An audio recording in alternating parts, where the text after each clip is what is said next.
Before we jump into the specific arguments made by creationists, let's begin by first establishing the veracity of radiometric dating.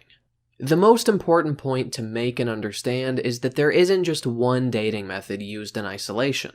Instead, there are a variety of dating techniques that are used, all of which serve as checks on one another and all of which yield the same results. When multiple independent lines of evidence arrive at the exact same conclusion, that is a very strong indicator that the conclusion is valid. As Glenn J. Kubin writes on paleo.cc, quote, "These radiometric dating methods provide largely consistent results for the ages of various rock strata throughout the geologic column, which correlate well with non-radiometric dating methods, including cores, varves, dendrochronology, and others," end quote. Brent Darlimple, writing for the National Center for Science Education, gives several great examples of different dating methods yielding the exact same date. As he writes, quote, "There are three important things to know about the meteorite ages in Table 1. The first is that each meteorite was dated by more than one laboratory, Allende by 2 laboratories, Guarena by 2 laboratories, and St. Severin by 4 laboratories.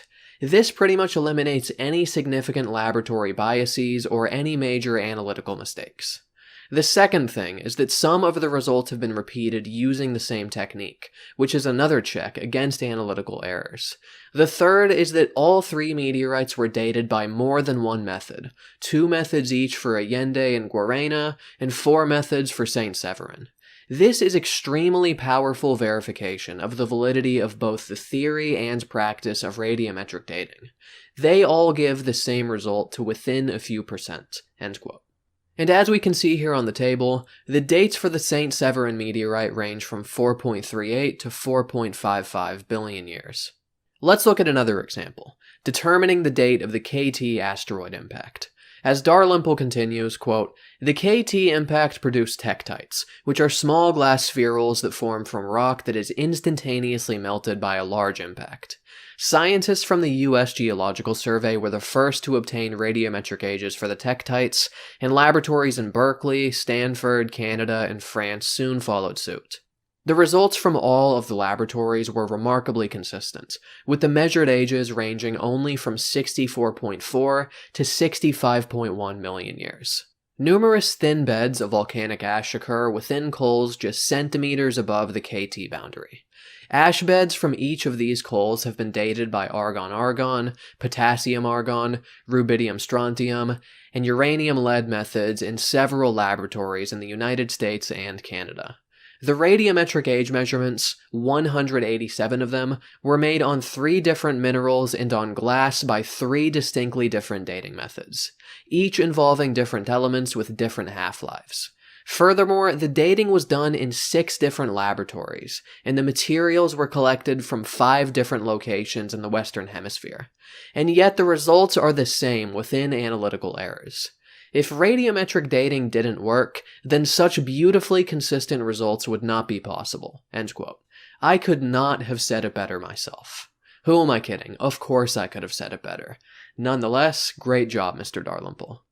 As we can see here in Table 2 from his paper, the ages arrived at by all of these different dating methods are nearly identical, ranging from 63.7 million years ago to 66.0 million years ago. These examples make absolutely clear that anybody who describes radiometric dating as unreliable has no idea what they're talking about. How could all of these independent dating methods be wrong in the exact same way? Think about how stupefyingly unlikely that would be. Imagine by analogy that a murder suspect is being questioned by detectives. They say to him, "Look, the surveillance footage clearly shows you stabbing the guy. Not only that, but your DNA was found at the crime scene.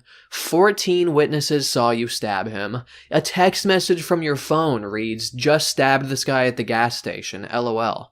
And you just wrote us a confession letter 5 minutes ago.' Nope, those are all lies, and I don't trust any of that." This is basically what the young Earth creationist is doing when they carelessly discount all of these independent lines of evidence. If these dating methods were inaccurate, you would expect to see wildly divergent results, with some techniques yielding one date, other techniques yielding another. It would just be total chaos. Yet what we actually see is perfect consistency. I'm on Patreon. There's a link in the description if you'd like to support my content. I would really appreciate it. There's also social media links in there if you want to follow me there. I'm trying to build up some of those followings. I would really appreciate it. Make sure to subscribe for more videos if you haven't already. Hit the bell, hit the like button, post a fucking comment. All that fun stuff that's standard on YouTube. You know the fucking drill. Thanks for watching. Hope you enjoyed this.